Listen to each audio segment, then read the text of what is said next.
So I guess we could go back to the early 1900s, right when we had the Industrial Revolution.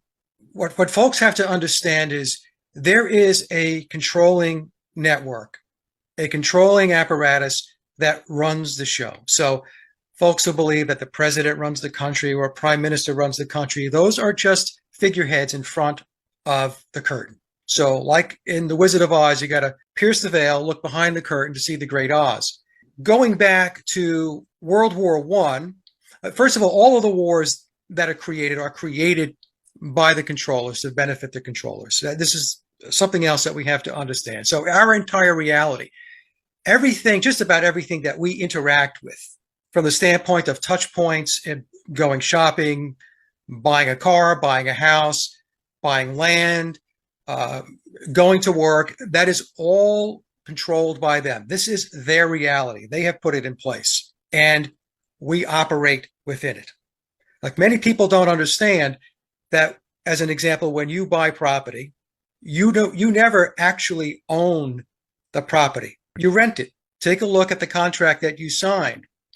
That's why there's property taxes. Property taxes is a perpetual lien against the property that many people believe that they own. So I'm just pointing that out to try to put a frame around what we're talking about here. So back in the early 1900s, there was a gentleman by the name of Aleister Crowley. Aleister was an occultist, a black magician, and he also is the founder of the religion Thelema. And as Crowley went about his ways, he was also a British agent working with the British military and intelligence during World War One. As an occultist, he was held in very high esteem by those that are in power. So what Crowley did, and the reason why I'm just setting it up, is he had an ideology, he had a philosophy that goes back to the Egyptian mysteries. And what we have to understand is all of this control mechanism, the people that are within it, especially the higher up the chain you go, they're occultists. The world is run by occultists. So Crowley had to find a new age, what he called the Eon of Horus, what many people are referring to today as the Age of Aquarius. Prior to the Age of Aquarius was the Age of Pisces, and Crowley defined that as the Age of Osiris. Now, in his teachings and his philosophy, he put forth a premise that the old age is ending.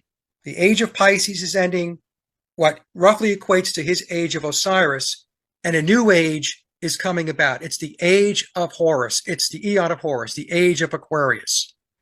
Because they're occultists, there's a process of alchemy in order to bring about transformation.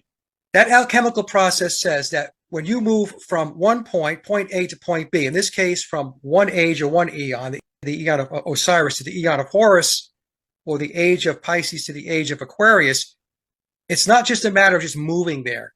You have got to break down and remove everything from the previous age. You can't have any remnants of the old if you're going to bring in the new. So what we're going through, and what we have been going through, especially, I put the stake in the ground since 1960, but it was going on before 1960. But 1960 is when they started putting the pedal to the metal. So what they're doing is they're systematically breaking down the old structures, the traditional values, as an example, family values, going after, quote, institutionalized religions, in particular Christianity, because it was the most dominant. And so they're breaking it all down, and they invert. As an example, they'll take a lot of Christian symbolism and they will invert it. Even today, but the rainbow is flipped, it's inverted, because the rainbow represents the chakras within the human body. There's 7 primary energy centers within the body, and the top is purple. Red is the base chakra. Crown chakra, purple, is enlightenment. It's awakening, and it's turned upside down.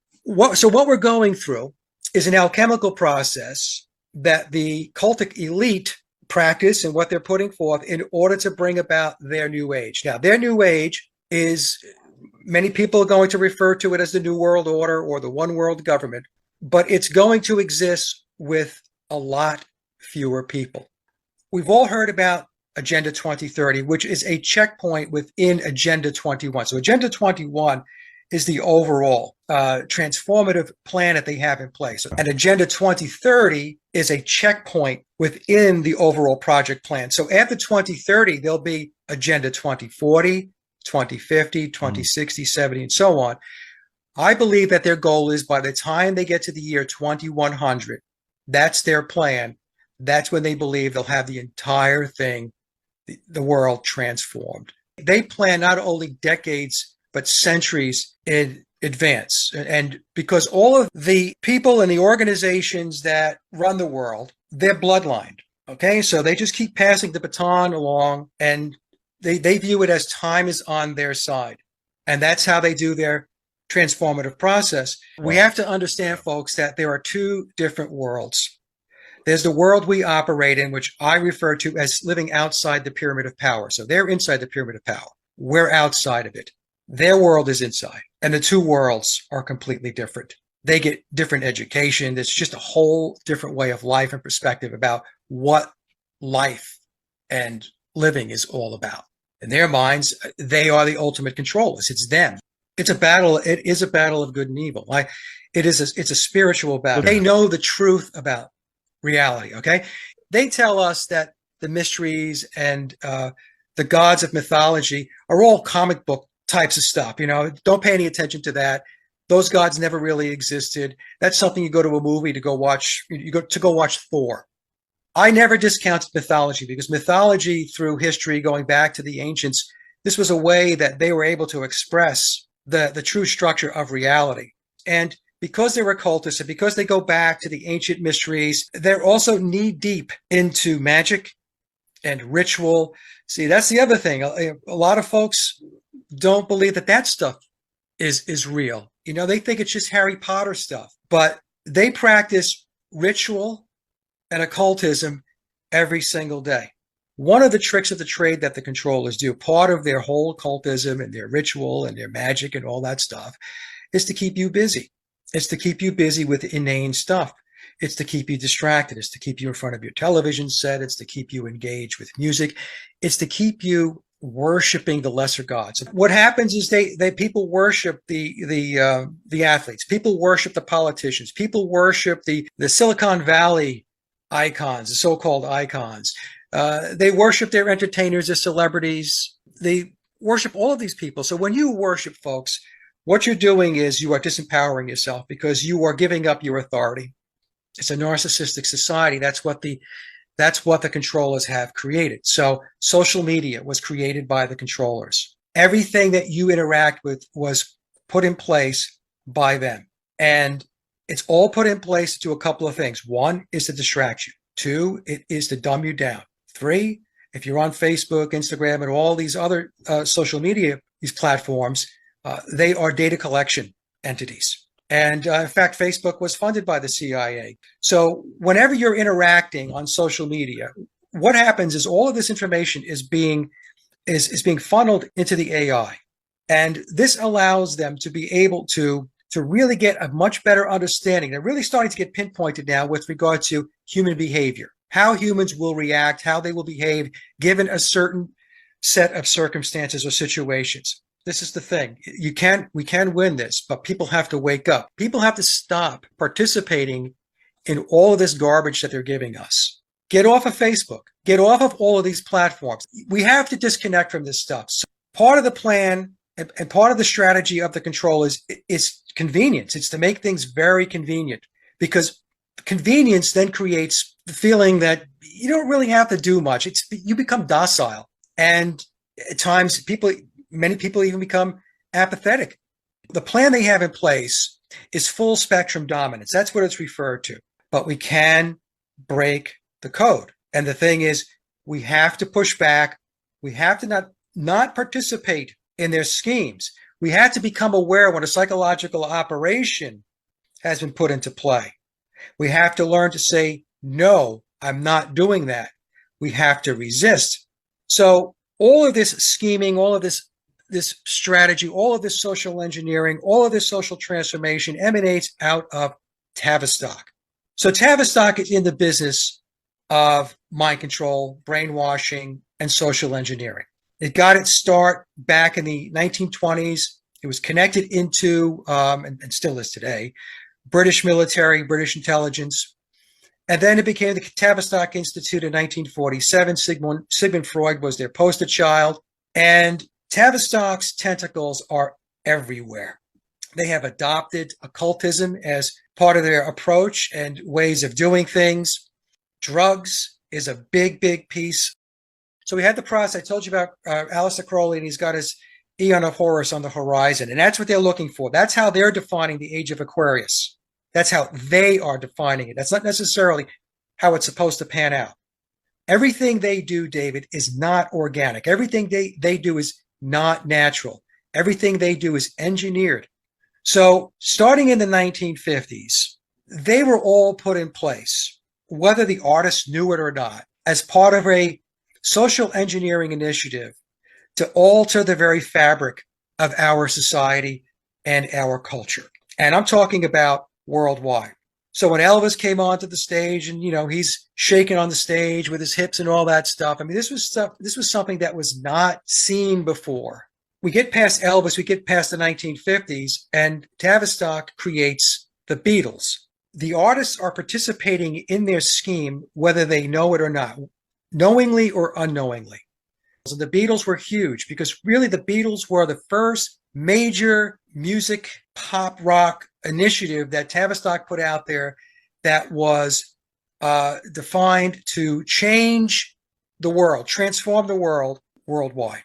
But, it was the clothing, it was the hair, it was during the interviews, it was the attitude. If you go back and play the old interviews, there was pushback against the establishment. That started to come across in the interviews of not only the Beatles, but the Rolling Stones were also a creation of Tavistock, as well as the entire British invasion, the bands going back into the 1960s, going into the 70s, as well as all of the other genres that followed. We have punk rock, we have glam, metal, hard rock, techno, rap. It's all part of Tavistock's agenda. So the turning point for the Beatles as far as their impact to social engineering was the psychedelic era.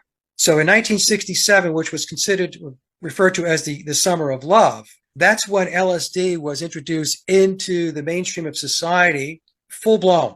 It started with the Monterey Pop Festival, which was organized by John Phillips, the guy that's playing Paul McCartney, whose real name is Billy Shears. So the guy that's playing Paul McCartney today is not the original biological Paul McCartney. The original Paul McCartney was replaced. He disappeared back in 1966, late 1966.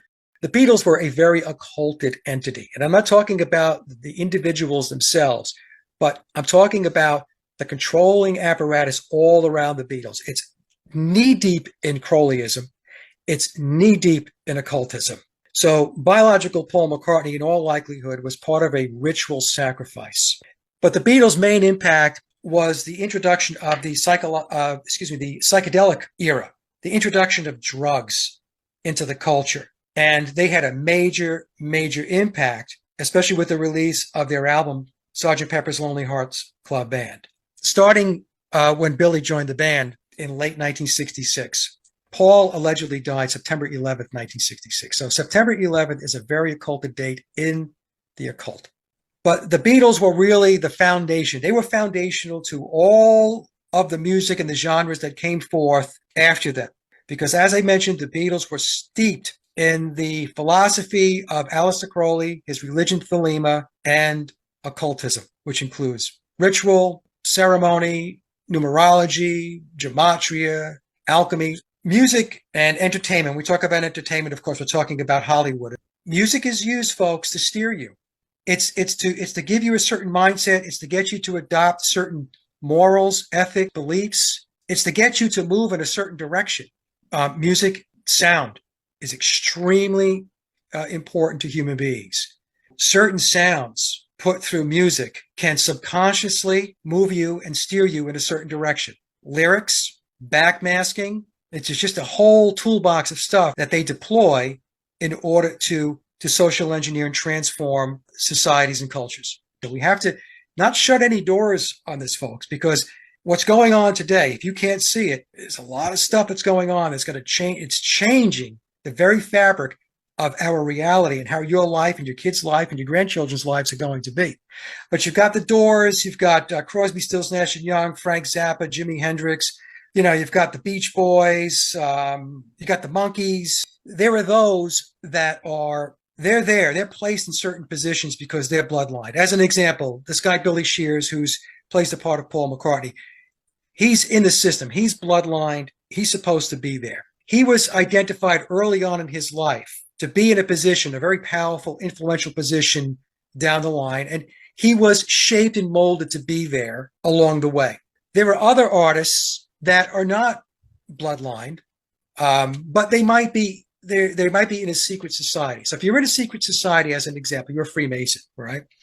And you have your oaths, which they call their obligations, then they're going to be developed as well because their oaths supersede and override anything else. So there's a very, very high level of confidence that they're going to stick to the game plan.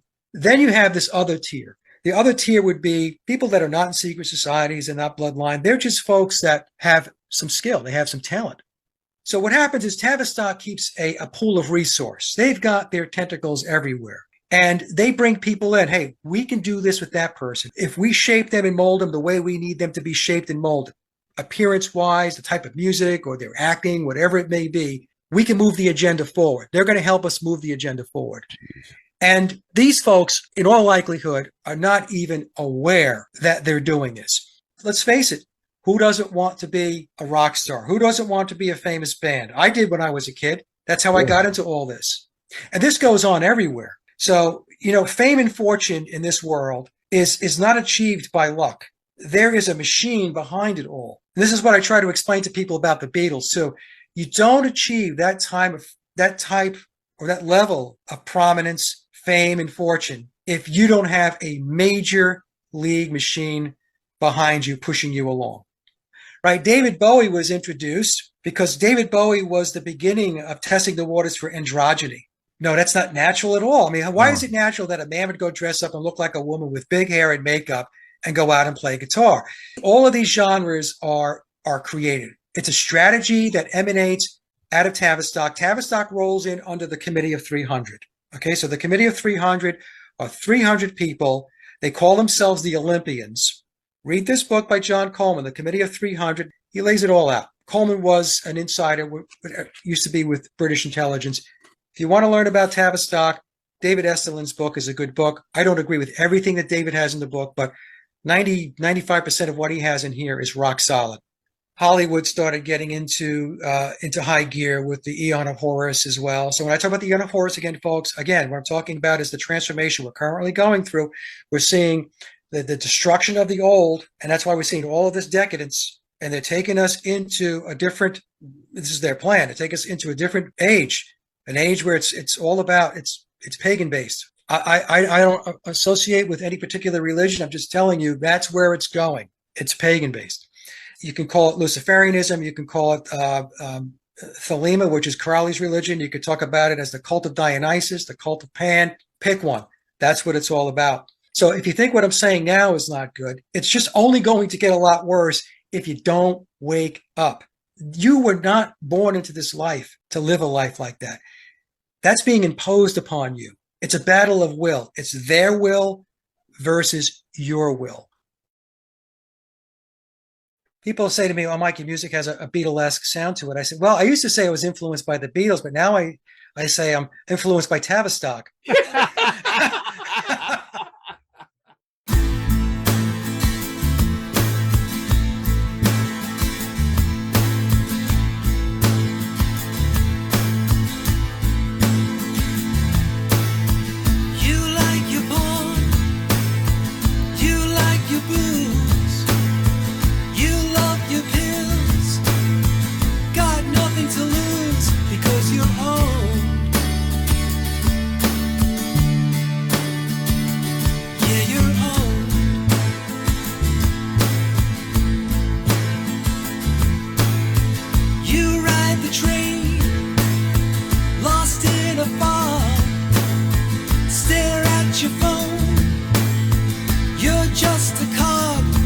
Your own.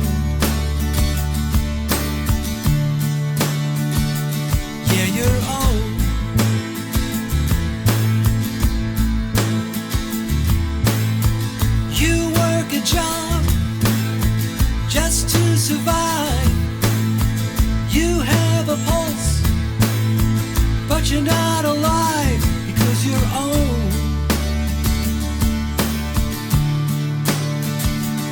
Yeah, you're own.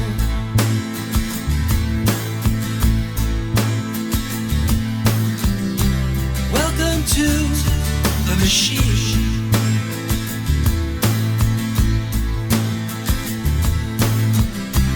Welcome to the machine.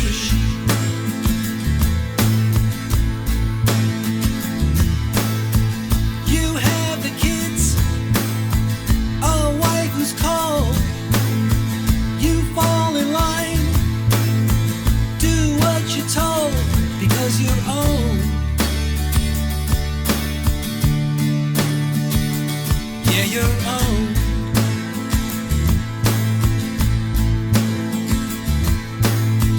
You watch your TV, turn off your mind.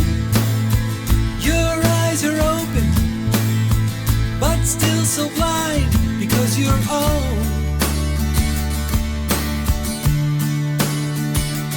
Yeah, you're own.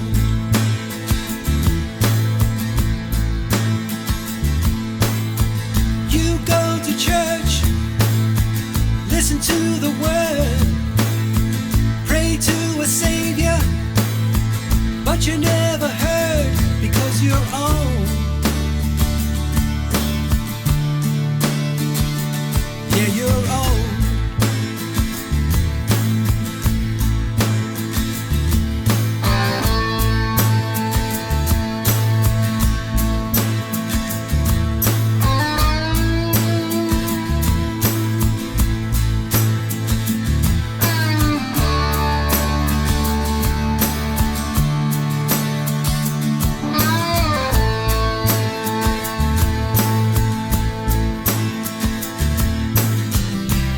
Welcome to the machine.